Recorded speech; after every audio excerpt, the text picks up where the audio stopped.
If you haven't heard about Anchor, it's the easiest way to make a podcast. Let me explain. It's free.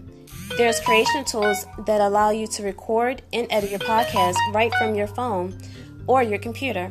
Anchor will distribute your podcast for you so it can be heard on Spotify, Apple Podcasts, and many more.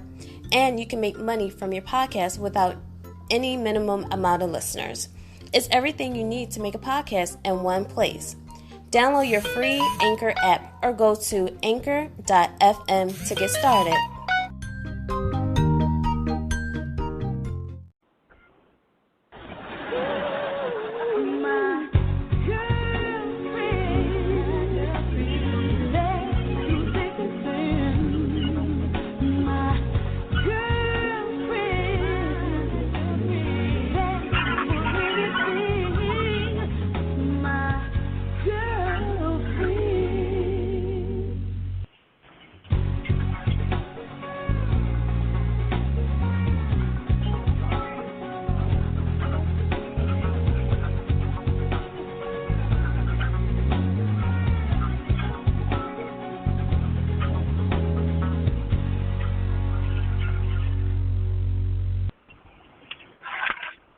Hello, my name is Corinne, and I'm hosting the call tonight for Real Girlfriends Across America. We are a company that has a foundation and a mission to build lifelong friendships with the women across the globe. We will be bringing you hot new topics each and every night, and we're always open for new suggestions.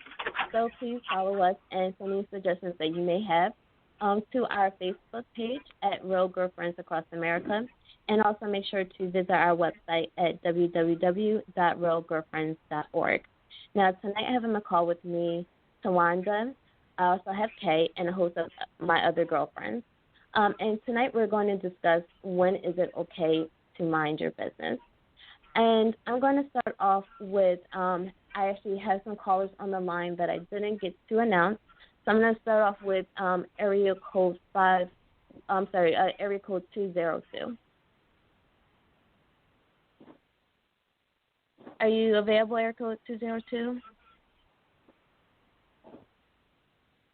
Okay, so we're going to move on to Kay. So I'm going to ask you, Kay. So first I'm going to ask you, when is it okay to lie? When is it okay to what? When is it okay to lie? To lie? Yes. I mean, moralistically speaking, it's never okay to lie.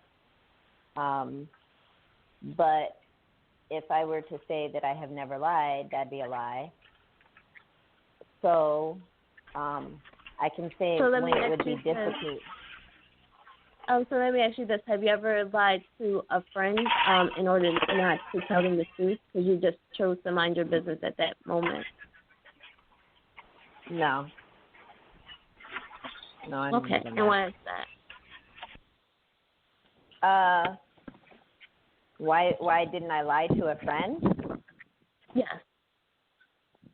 Why did you choose to tell them the truth as opposed to just minding your business in that particular instance?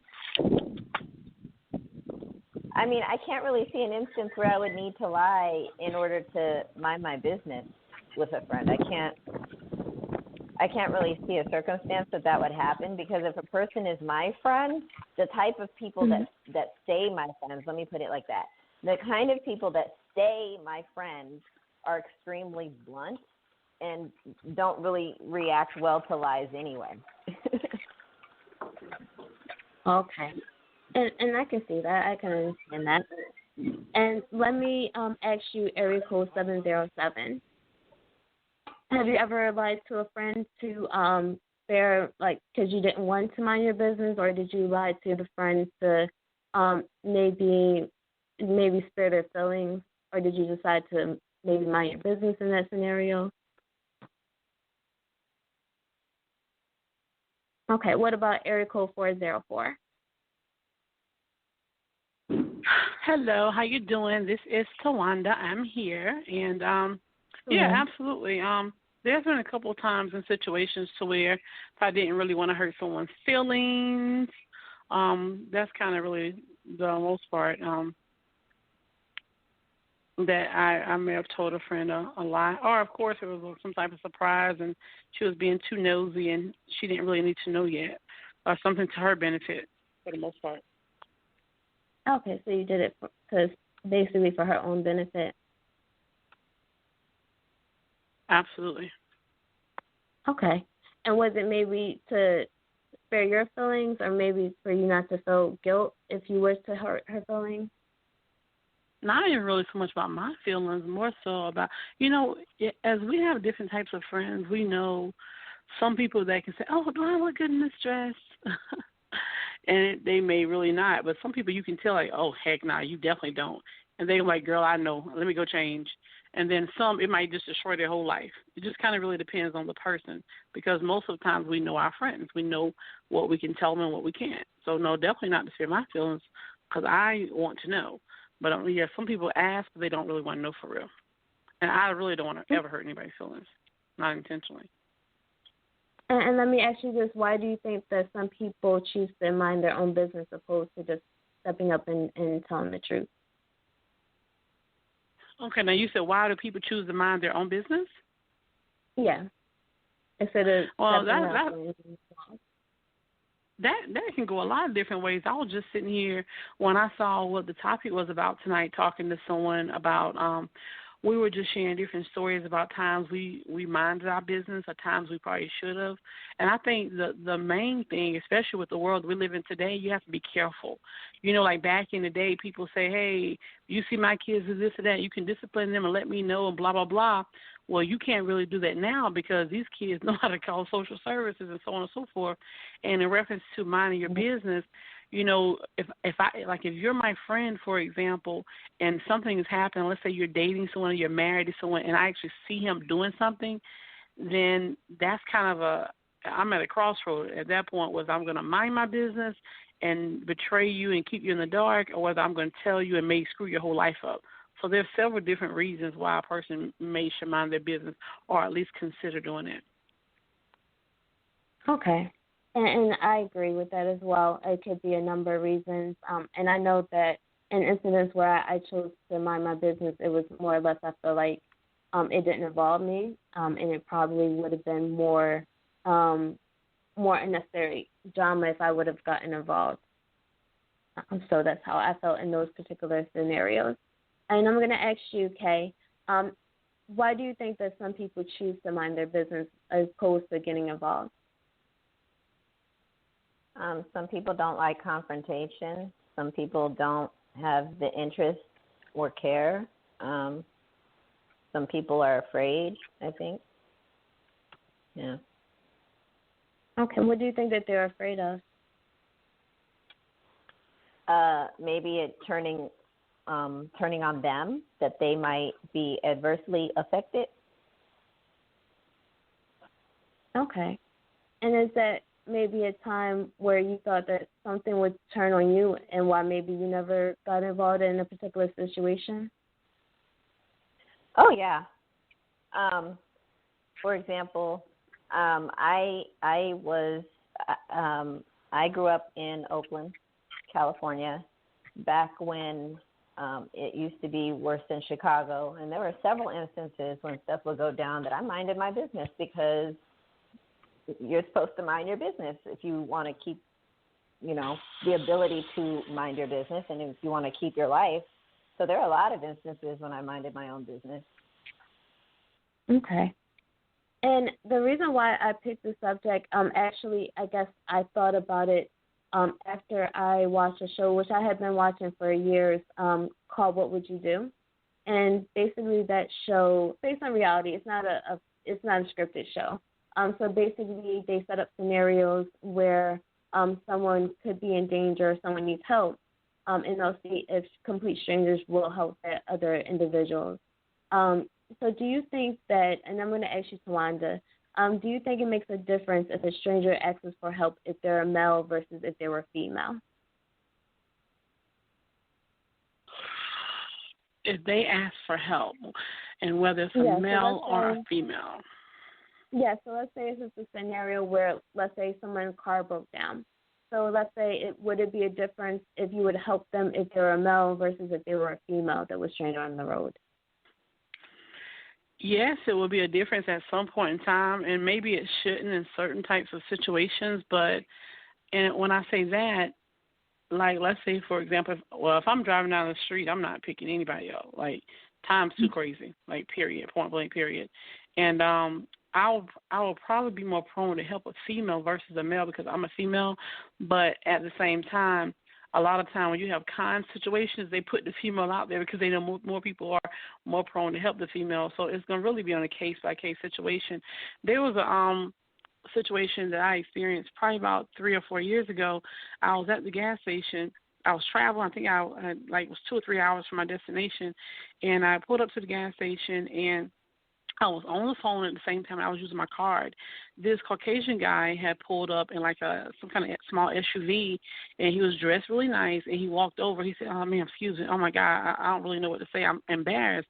He said, "I left my wallet at home. I'm out of gas, da-da-da." I'm like, "Oh, yeah, I already know how that goes."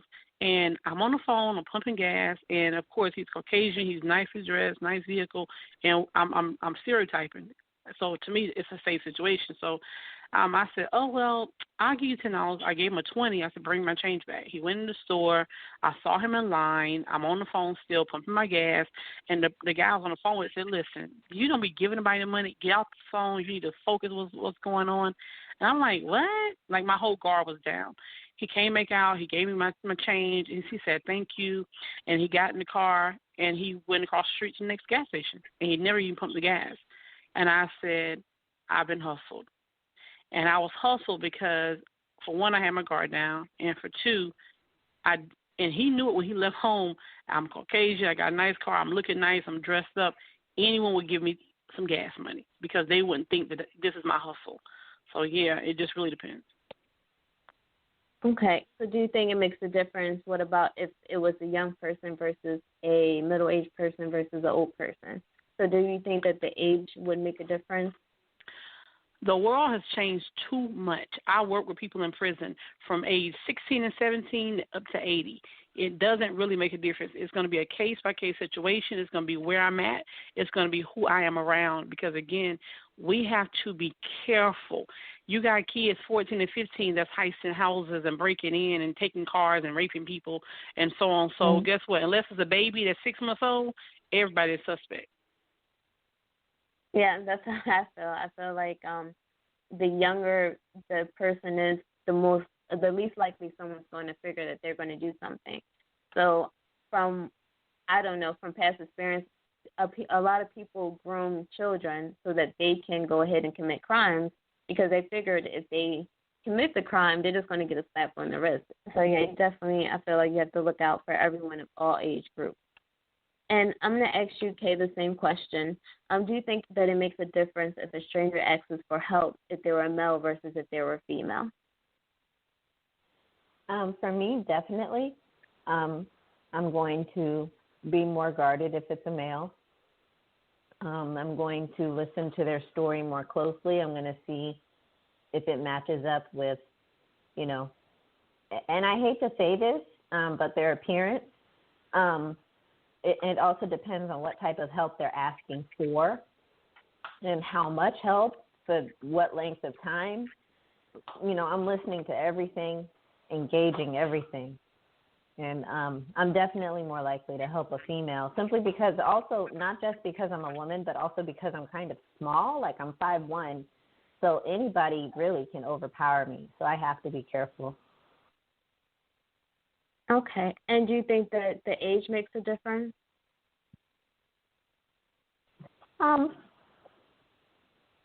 Yeah, I think the age makes a difference.